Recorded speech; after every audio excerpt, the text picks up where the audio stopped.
Hi, it's Gadget UK here again. As you can see, this time I'm looking at Commodore C64C. It's in very good condition, this. You can see the keyboard, but other than needing a clean, it's absolutely pristine. Yeah, really impressed with that. So we'll just switch this on, see what happens. Video power. Oh, that's looking alright. Looks like there might not be anything needing doing to this. We'll give it a test anyway. I'll strip it down, have a look inside, see if anything needs doing, see what sort of condition it's in, see whether it's ever been serviced or anything before. I don't remember it being green. I always thought those were red. That's very strange. Anyway, so I'll switch this one off and I'll just connect the other one up. So this is the other one connected up. The keyboard's a bit yellowed, the case is actually okay, so that's in pretty good condition as well, really, all things considered, and it looks complete. So switch that one on, and again that one looks okay. So a similar thing, I'll just strip this one down, we'll have a look inside, and I'll do some tests and see if anything needs doing and stuff, and yeah, see what's what. So this is the second one, just powering it up with a cart in, just make sure the cart slot's working. It's a really quick and easy test, this. Test the sound, graphics. It's looking alright. That sounded alright, I think.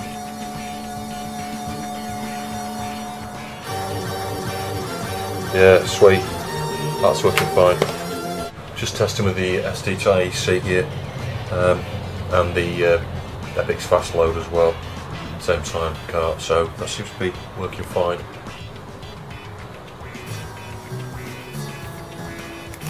Great, that's working.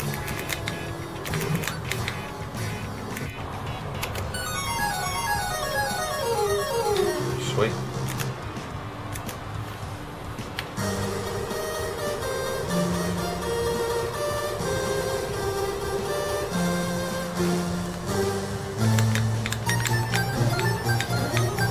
Yeah, that's working fine. Got how slow the Commodore 64 version was. Movement wise, you know, you don't move very fast at all. Sounds great though. So we got the lid off here, it's just the 3 screws at the front, and then you just got to lift it sort of like that at the back to get these little the hinge pieces off here. Be careful you don't break them. So we'll just get the keyboard out, a couple of screws as usual. Right, so now we're in there, you can have a look at the board. I've taken off the keyboard bracket here as well. So we've got CIA down here, we've got a ROM. I think one of these is combined with, I think it's the character ROM and the kernel ROM or something combined, or it might be the basic ROM combined with something, I don't know. And so you've got two separate ROMs there. One of them's, like I say, that one's the one that's got the 2 ROMs combined into one chip, and then the third one there, out of the 3. CPU, 8500. There's your main 64K DRAM. Your PLA, which has got combined logic over the original 64, you know, so some of the logic chips, the 74 chips and things that were on a standard 64 board are merged within the PLA on this. It's a larger, sharp package in this case. There's your VIC-2 chip for the 64C. That's a clock generating type chip, really helps with the clock generation there. There's your 8580 SID and the other CIA. And then there's just a couple of logic chips, not very many. The interesting thing with this particular revision that you'll note that I spotted as soon as I got the lid off, there is no SRAM for the video RAM. And I think, it could be wrong, I think that on some of the newer C64Cs, there's a PLA revision that contains that SRAM. Post in the comments if you think I'm wrong, or you know I'm wrong, please explain where the hell it is, but it is not on here. There is not a 4116 or whatever it is SRAM on here, unless I'm going blind. I might be having a moment of madness and it may well be on here, but I cannot see it for the life of me. Yeah, bridge rectifier, you know, for your AC to DC, fuse. Yeah, not much going on at all. So I'll just clean this up, clean the edge connectors up, reassemble it and just thoroughly test it, clean the case and stuff before I sell this on. But there's nothing wrong with this at all. It's just interesting, like I say, I can't see the SRAM. That's bugging me. It's really seriously bugging me that I cannot see it. It's just, yeah, you got a 74 LS14 I think down here. That's another 7.4 chip. Another 7.4 chip, 14066, 14066 up here, which is what I would expect. So there is absolutely no SRAM on here. It's got to be built into this PLA. It's a bit worrying, I guess. What's going to happen with reliability? In years to come, you could get colour problems on this with the colour RAM, and you can't do anything about it. So that's worth noting. I would much prefer, if I was going to get a C64C myself personally, I'd much prefer the one that's got a standard separate SRAM chip, because these PLAs on the newer ones are probably much more reliable and never likely to fail, but that's not the case of the SRAM. Any SRAM that's internal to a one chip solution like that is going to ultimately kill this board. So with regards to this one, I've got a bit of a dilemma. You will see here the warranty seal has never been opened. This is untouched, which is unheard of, really. How many 64s are there out there that have got an intact warranty seal like this? I would hate to guess. The other thing with this is the one with a pristine keyboard. So this, I think I might keep this one. I think I might get rid of my original one that I had, my 64C, clean this up, keep this one. But I don't think I should go inside this. If you think I'm wrong, and please post comments and things, and maybe I'll go into a later video.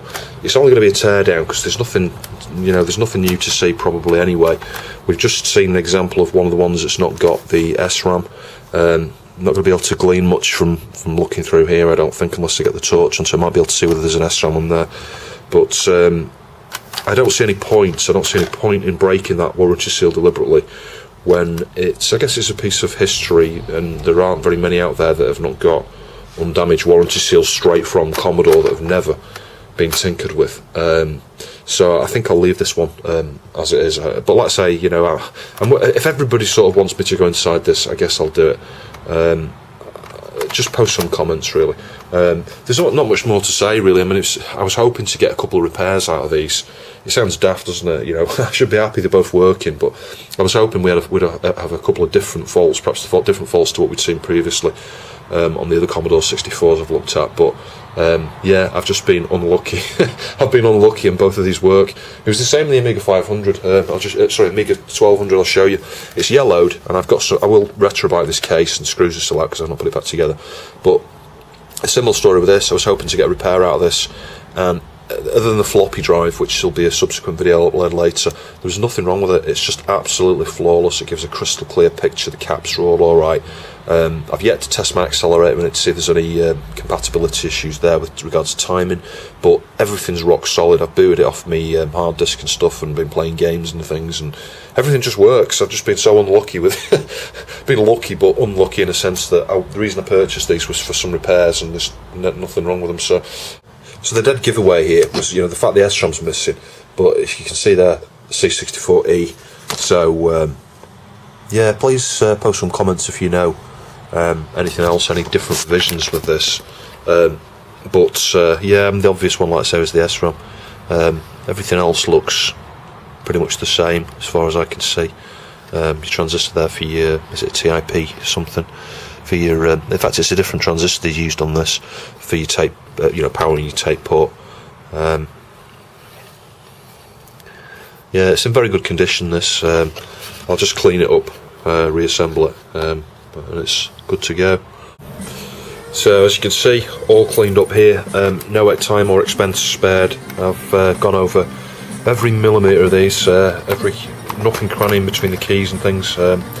I'll spare you the labour of showing you this all again. You've seen it before. If you want to see how to clean these in intricate detail, just look back at some of my previous Commodore 64 videos, and some of the videos as well. I always use like plastics and things and isoprop here for getting off black marks. There were some awful black marks on some of these keys and things, and some ink, and that's all come off. And as you can see, this one is actually pristine.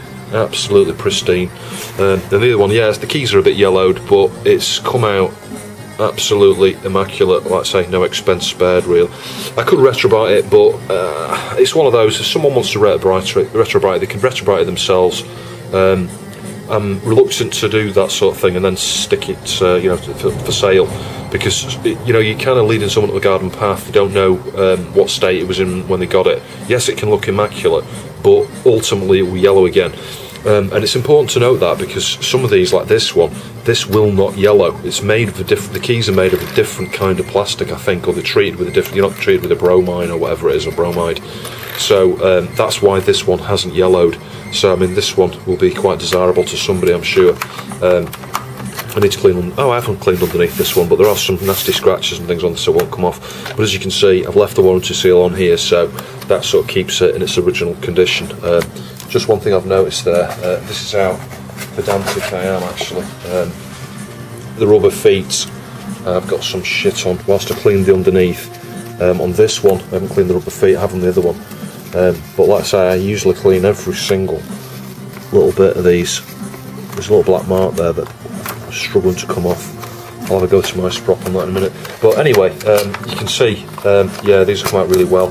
So yeah, there we go. And if you haven't already guessed, just loading a bit of hot wool from the tape deck. And that's something else worth pointing out here. If you're trying to restore these to repair and sell yourself, it's well worth testing each aspect. You know, test your serial port, get yourself one of these SD2IECs or something similar, so you can test the serial port, test your joystick ports, test every key, because you may find that a row of keys doesn't work or something. You know, you can have a fault with one of the CIAs.